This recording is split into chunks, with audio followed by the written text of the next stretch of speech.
Last time on Bloodlines, after Trunks was able to track down the mysterious Tapion, he would offer a bit of backstory on the origins of his people. Originally, Tapion's race and Beerus' race lived side by side on a planet called Anubia. That was only until the native Anubians took a violent stance over their Kanatian neighbors, resulting in Tapion's parents perishing in the ensuing chaos. This is when Lada's father would take him in as his own, Lada being the Anubian who more or less defeated Trunks and Goten earlier in the story. And to quickly recap the other story plots, Gohan finds himself training with Whis, and Goten with a revitalized, relevantated Yamcha. But what kind of training can they do to catch up with the likes of Goku and Vegeta?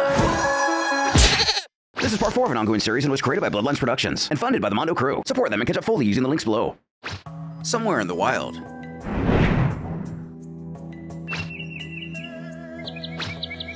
after gassing himself to his limit to show Tapion the extent of his power, it's been hours since Trunks lost consciousness.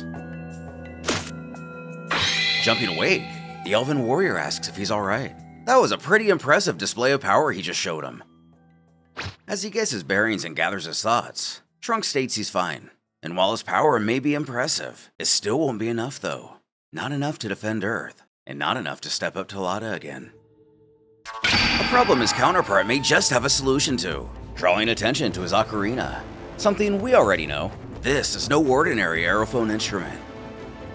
He explains how it was given to him by his master. If one plays the right sequence of notes, anything is possible. All of reality is based on frequencies and vibrations. Using this, what could essentially be referred to as string theory hack, Tapion can manipulate reality itself, at least to a certain extent. He'll now test Trunks to see how far he's really willing to go in order to save everything and everyone he loves. Pass this trial, and he agrees to teach the Saiyan everything he knows. But is he ready?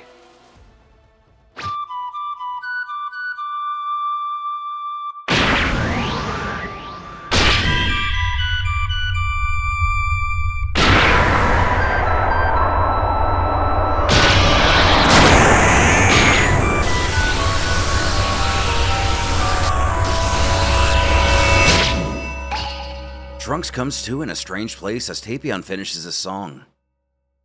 But where is he? There's nothing around him for miles, and it's all white, kind of like the Room of Spirit and Time. When a voice calls out to him shouting, "You seek power." A silhouette of who appears to be Beerus continues. He claims that Trunks seeks greatness. He feels slighted and feels hatred, all to prove something to others. That is the path of the fallen righteous. Those who would do anything to attain their goal. The figure gets in his face and states that if he keeps following this path, it'll destroy him. Does the boy understand? Rather than listening, something compels our hero to power up to Super Saiyan.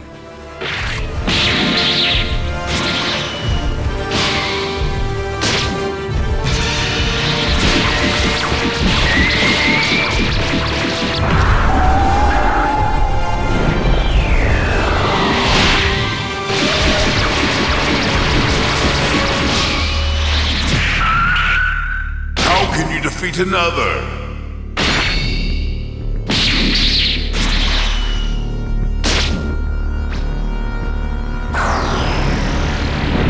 If you cannot defeat yourself,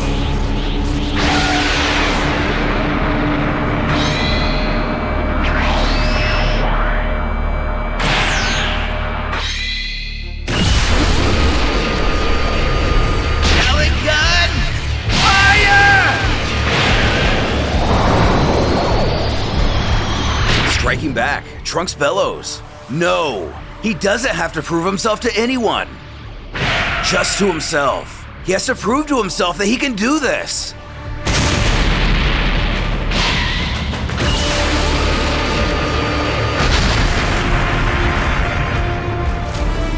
Upon his ki blast colliding and exploding with his adversary, Tapion calls out for Trunks to stop, assuring that is enough. He's passed his test, revealing a figure that resembles Lada, the cat-like invader from before. But it's not her. Instead, it's her father and Tapion's master. Returning to reality, the young fighter is clearly confused by what just happened. When Tapion begins to offer some exposition, he too actually finds this a bit strange. but only because Master Jin said those exact words to Lada before he died. Anyway, the lesson here is that Trunks doesn't have to prove anything to anyone. He is powerful, but he is also very smart, so they'll work with that. Returning to Super Saiyan, the son of Vegeta is as fired up as ever. Smirking, he informs his teacher that he's ready.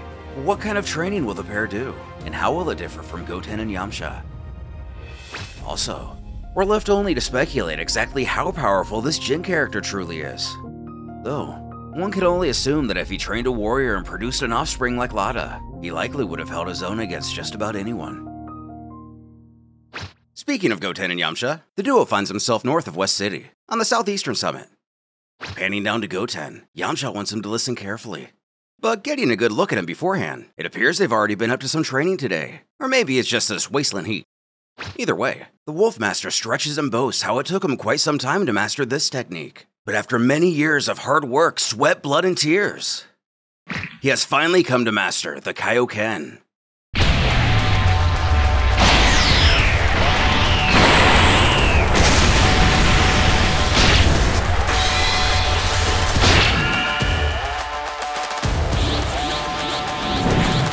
Letting his power flow, the force Goten feels is unlike anything displayed by a human fighter before. This has taken his new master into completely uncharted territory.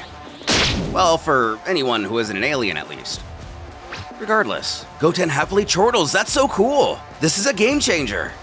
He didn't know anyone besides his dad could use this, pleading with him to show him how to do it. Yamcha swells with pride as he proclaims that he isn't just using the Kaioken, he's perfected it to a whole new level. For starters, however, he can teach him the basics. Though it must be said that it's not as easy as it looks. Goten is welcome to give him his best shot how he thinks is performed, but he should expect a bit of a learning curve. This reality doesn't do anything to shatter the boy's optimism. He enthusiastically smiles as he shouts out, "Here it goes! Kaioken!"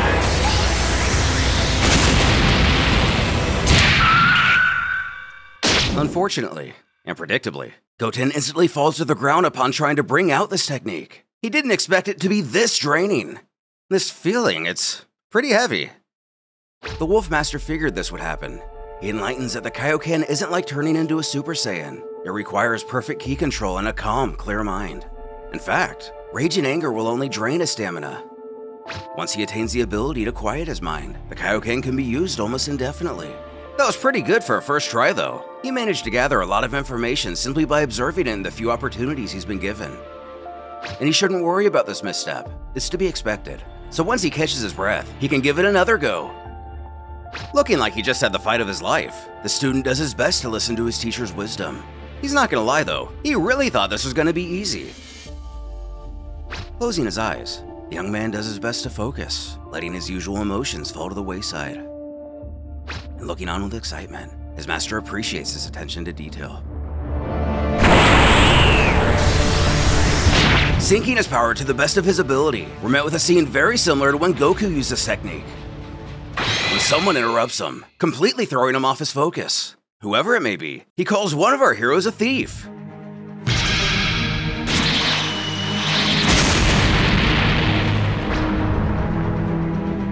Crashing to the earth and showing a furious expression. Not only is this not a character we've seen before, but possibly a new race of warrior altogether, taking characteristics from Namekians, demons, and humans all. He snarls to Yamcha that he is the one, the thief. He will repossess the power this vermin stole. A little annoyed, the Wolf Master exclaims for this guy to listen here. He may have been a bandit years ago, but he's no thief. Who the heck does this guy think he is anyway? Meanwhile, we cut away to Dende and Piccolo keeping surveillance on the planet. Piccolo brings up the fact that there's been a lot of activity on Earth as of late, especially coming from those outsiders. Dende noticed the same. But they haven't been causing too much, if any, trouble, so he figured it was best to simply keep an eye on them from afar. But something intense catches the Elder Namekian's lens. He beckons if the Guardian feels that. Not so much the power, but the feel of it. He hasn't felt something so outright evil since Majin Buu was freed. And of course, his other also immediately takes note of it. But who is that? He felt Yamcha powering up, as well as Goten. But there's someone else with him now, someone completely unfamiliar. Piccolo takes it upon himself to not let the situation linger. He telepathically contacts the boys, making sure they can hear him. He demands that they both come to the lookout right now. Also letting Yamcha in on the warning, who tells the student to go ahead and get out of here. He's got this guy. It'll be a piece of cake. More or less obeying, Goten simply tells his teacher to be careful. Blasting off, Yamcha takes a stance and is ready to get back to business with this mysterious invader. With Trunks, he explains that was his friend who just spoke to him. If he's saying to get to the lookout, that means it must be important and he needs to go meet him now. Who ironically implores him to go. He himself has something he must see to first. After then, he'll find Trunks afterwards. Flying off before Saiyan Comrade even has the chance to, he bids him goodbye. Leaving our hero's anxiety to grow about the keys feeling. It's so dark. He better get to the lookout fast to find out what's going on.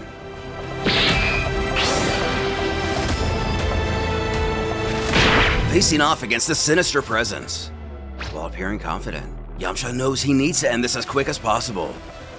But what did the Wolfang warrior do to anger this man so horribly?